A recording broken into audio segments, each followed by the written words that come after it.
I want to thank you for doing this interview. I really appreciate this, taking out your time to do this interview. Thank you so much. So, Ms. Andrea, what inspired you to become a counselor? I tell most of my students it's because my high school counselor sucked.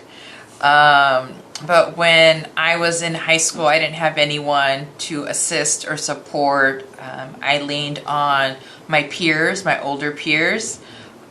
When I went to college, I wanted to be a lawyer.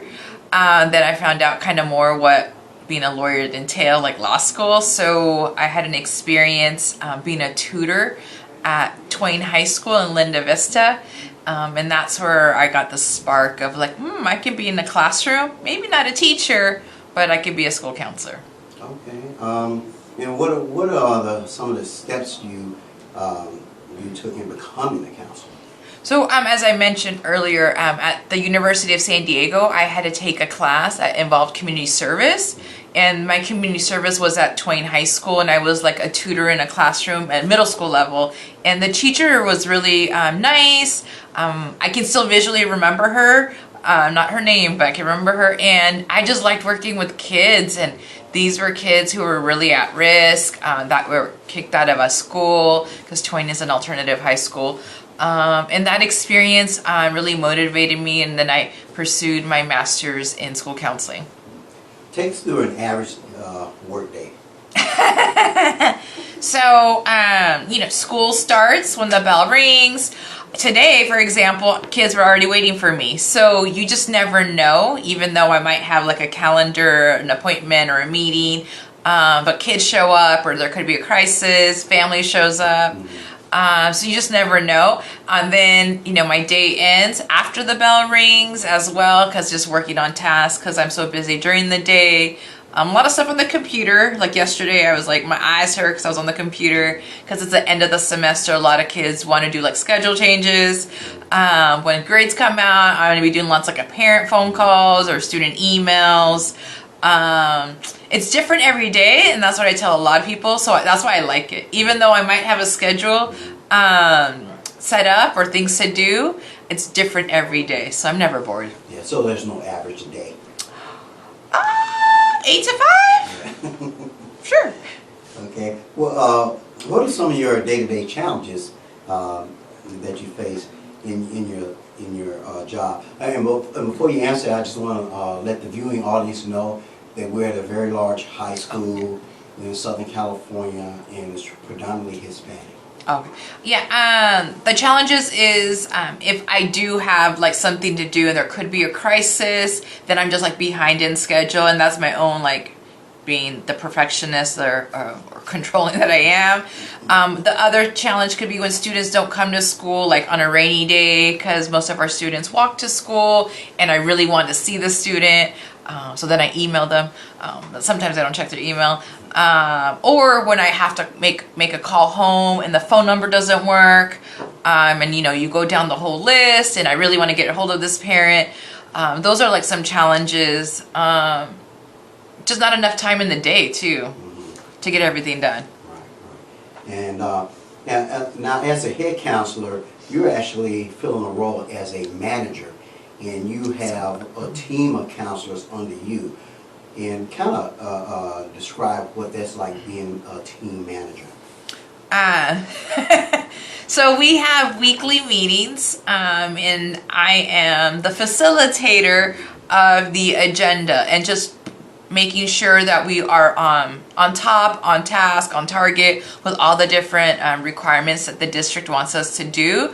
For example, one is financial aid for all. So all of our seniors need to file a FAFSA or California DREAM Act. So I'm just like the reminder of like, oh, okay, what are we doing? You have your seniors, what are we doing? So organizing and coordinating, facilitating who's taking leads. I do a lot of email and Google Docs. So yeah, that's just making sure that we are doing what we're supposed to do. And just making sure that it's a team effort, because we are a large team. We're really lucky to have 7 school counselors plus support staff to assist our students and our families with academic, personal, social, mental health, career, and college. So just making sure we're on target. Are there any likes or dislikes about your job? I think the one thing is due to inflation. That's the only reason why, because this is California and prices are really high. Is I feel like sometimes we don't get paid enough, but I don't complain because I know there's other jobs that really don't get paid enough, and they're out in the field every day. I'm from a small town where there's fields everywhere, and the farm workers, they don't get the field laborers, they don't get paid, and they do it every day. So I can't complain about that. Would be my only complaint. And then sometimes kids don't know who we are or what we do. Even though I go into the classroom or when I talk to a student, who was your counselor? And they're like, I don't know. I was like, all right. So that's like my only, I take pride in being a school counselor. And when students, like especially when they're coming from different high schools, and I'm like, well, didn't your high school counselor talk to you? They're like, no. And I feel really like bad. Like, I'm like, oh my gosh.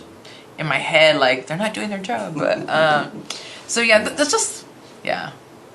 Okay, now for our viewing audience, is there any like parting words that you would like to give to the young adults that, because we hear about teachers all the time, and no one really knows the full inner workings of a school or a high school. And so there anything that you can kind of explain to the viewing audience about your role as a counselor or head counselor? Okay. Yeah, great question. I believe that our school's a community and that it's open doors, and I believe that families, the neighborhood community members are able to come to a school and ask for help or ask, oh, what's going on? I see there's like a truck outside, like things like that, so that we're really welcoming, and that if there's something going on maybe with the neighbor, a cousin, a sibling, that we ask for help. They're all part of a community to build up our children, our future leaders. So, there's something going on this weekend. There's a parade in 2 weeks, even though we're a high school, but we're also part of the community. So give and take, like we participate in that event and they come and participate in our school event. So knowing that a young adult can come to the high school, especially if you're like in college trying to explore what I want to do. I definitely believe in internships, shadowing, community service. When I was in undergrad, I was a tutor at a middle school. But then in grad school, I did elementary, middle, and high school, and I figured it out. I do not want to do elementary, but when I got hired, that was my first job, so I needed a paycheck, so I did it.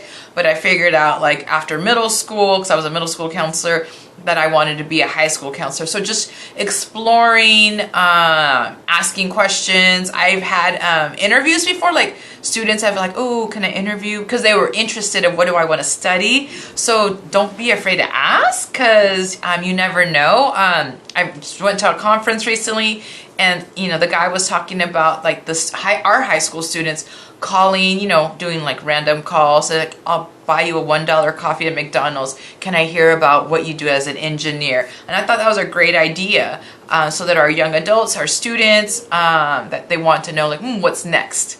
What can I do next? Or how do I get there? Nice. Well, I want to thank you for this interview. I really appreciate you taking time out of your busy schedule and doing this interview for me. Oh, you're welcome.